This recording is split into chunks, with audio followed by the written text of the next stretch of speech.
సికింద్రాబాద్లోని doctor Narayana college of hotel మేనేజ్మెంట్లో 100% job guarantee. 966365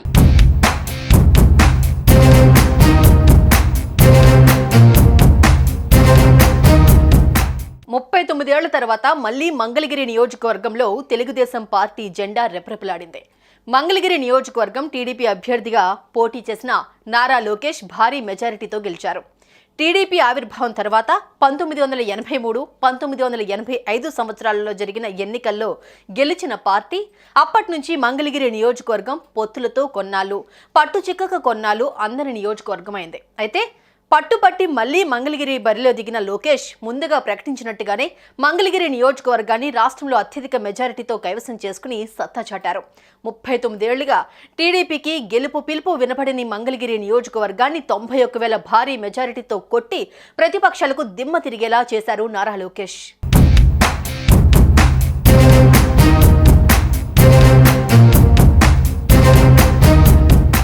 AP సార్వత్రిక ఎన్నికలలో అత్యధిక మెజారిటీతో గెలిచిన అభ్యర్థి టీడీపీ అధినేత చంద్రబాబు తనయుడు నారా లోకేష్.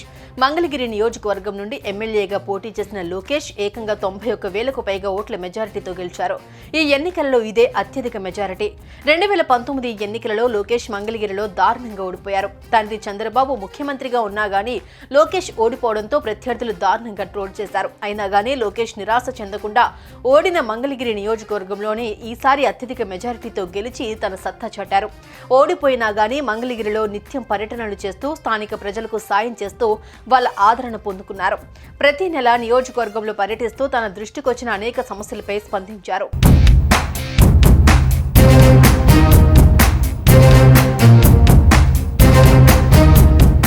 ఈసారి ఎన్నికల ప్రచారం సమయంలో మంగళగిరి నియోజకవర్గంలో లోకేష్ అత్యధికంగా పర్యటించడం జరిగింది. మంగళగిరిలో టీడీపీ గెలిచిన సందర్భాలు చాలా తక్కువ. అయినా అటువంటి కష్టమైన నియోజకవర్గంలో పోటీకి నిలబడి మొదటిసారి ఓడి రెండోసారి రాష్ట్రంలోని అత్యధిక మెజారిటీతో లోకేష్ గెలవడంతో టీడీపీ శ్రేణులు సంబరాలు చేసుకుంటున్నారు.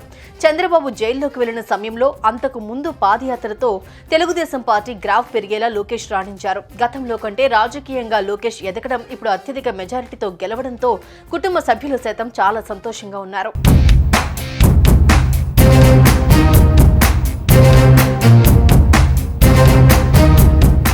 అయితే లోకేష్ కి మంగళగిరి నియోజకవర్గం వద్దని సేఫ్ సీట్ చూసుకుని పోటీ చేయాలని చాలా మంది సలహాలిచ్చారు. కానీ లోకేష్ మాత్రం ఓడిన చోటే గెలవాలని పట్టుపట్టారు.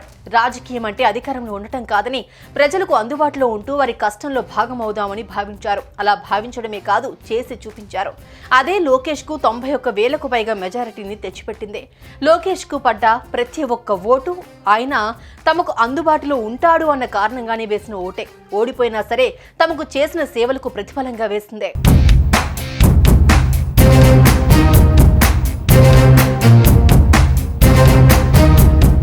నియోజకవర్గంలో ఎవరి ఇంట్లో శుభకార్యమైనా లోకేష్ నుంచి పలకరింపు వెళ్తుంది. విషాదమైన ధైర్యం చెప్పేందుకు ముందుంటారు. మహిళల ఉపాధి పెంచేందుకు ప్రత్యేక ఏర్పాట్లు చేశారు. చేనేతలకు కొత్త పద్ధతుల్లో మార్కెటింగ్ చేసుకునే సౌకర్యాలు కల్పించారు. లోకేష్ సొంత డబ్బుతో చేసిన సేవలు ప్రజల్ని మెప్పించాయి.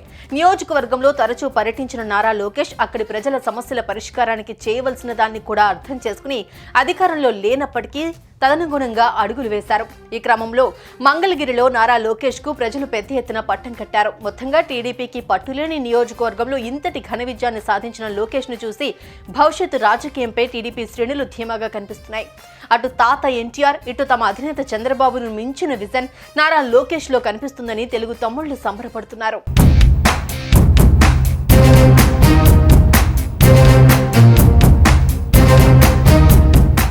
సుమన్ టీవీలో మీ పర్సనల్ అండ్ బిజినెస్ ప్రమోషన్స్ కోసం కింది నెంబర్కి కాంటాక్ట్ చేయండి.